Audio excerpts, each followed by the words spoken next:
Hi, welcome to Two Batches. Two Batches Cooking is about home style with ease. I'm Maria. And I'm Rosemary. Welcome in. Let's go inside and get started. Amen, sister. Amen. Woo!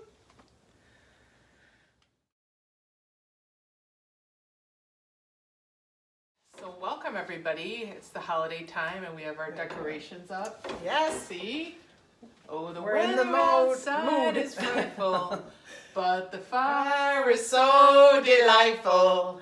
and we're making great recipes. Don't let it snow, let it snow, let it snow. So We're gonna cut all that.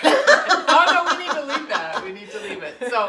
So I'm gonna make so cookies are a big deal for the recipe. Yes. For the holidays. Holidays. So everybody knows that breaking Christmas cookies, and so my grandmother was a huge baker.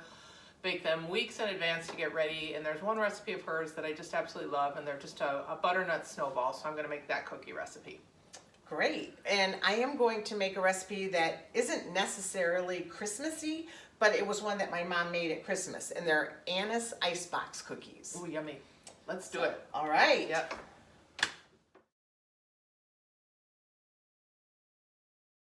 Okay, so this is Grandma's Butternut Snowballs, and this is 1 cup of butter, 2 sticks mixed with half a cup of sugar, and it's just creamed, basically.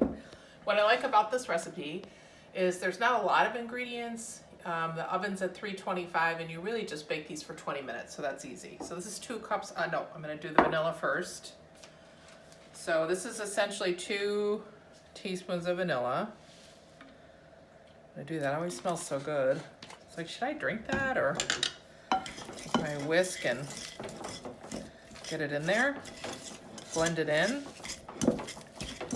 Now I'm going to add half a teaspoon of salt. So I'm just going to do a couple splits here.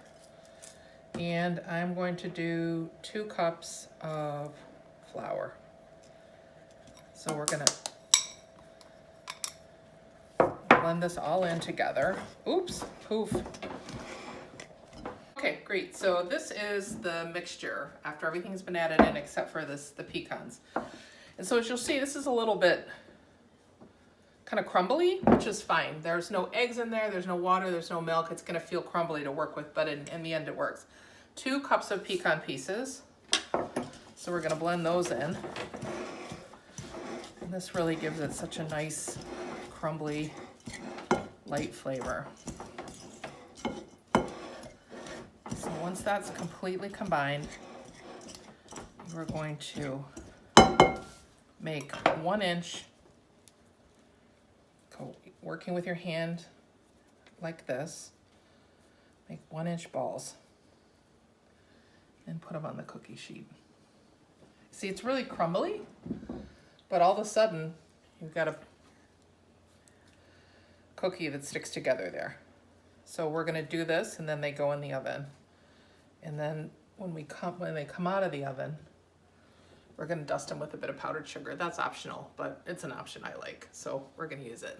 Okay, so from that really crumbly batter that looked like it was gonna be really hard to work with, if you just kind of work them, this is how they come out. So we're gonna stick these in the oven now. And as I mentioned before, oven is at 325. And stick them in for 20 minutes. You can check them to see if they need to be rotated depending on your oven. That's it. So now timer's on for 20 minutes and we'll have a great treat. Okay, last step of the snowballs. And so as you can see, these have baked, and it's really important not to make them brown. They're just supposed to be this very light kind of tannish color. And sometimes if there's a little bit more butter in one piece, you'll see a little bit of spill over here, but you can just pick it up and shape it again.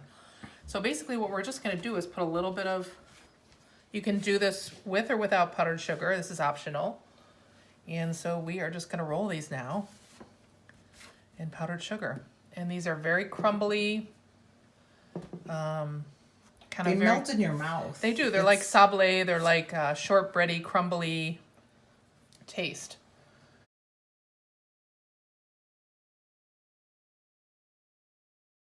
Okay, so the Anise Icebox Cookies, the dough, I had to make the dough last night because it has to be refrigerated for at least 4 hours.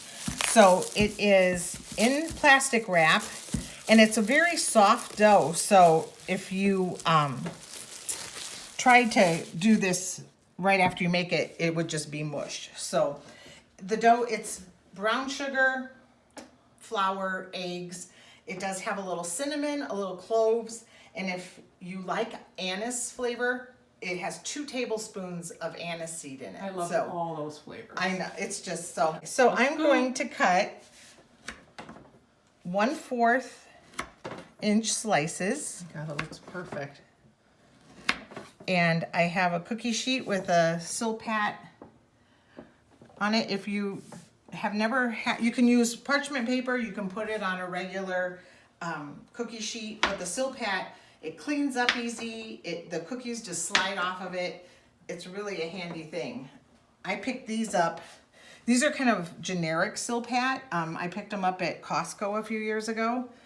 And That's cool. It's I didn't know just- they had those. yeah. Yeah. Yep.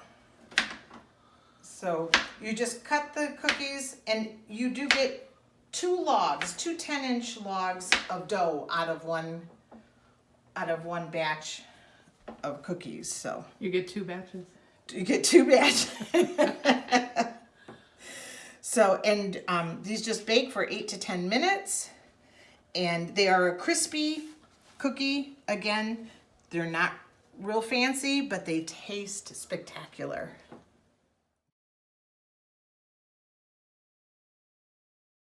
Here we are. Oh, smell-o-vision again. I It's know. too bad it doesn't These look exist. great. And so we were debating whether rosé goes with this or not, but it does. Of And course. these cookies, let's taste them first. These are the, I thought.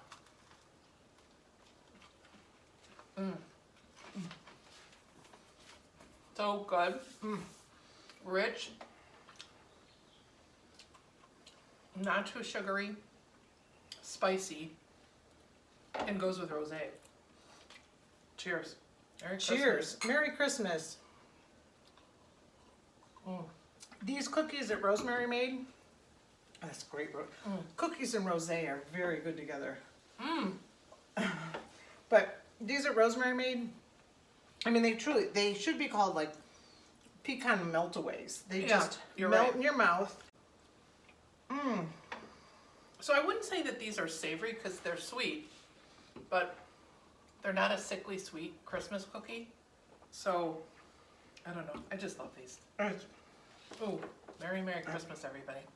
Merry Christmas. Enjoy. Watch us on, follow us on Facebook, YouTube, like us, and we'll see you soon. Cookies Part 2 coming up.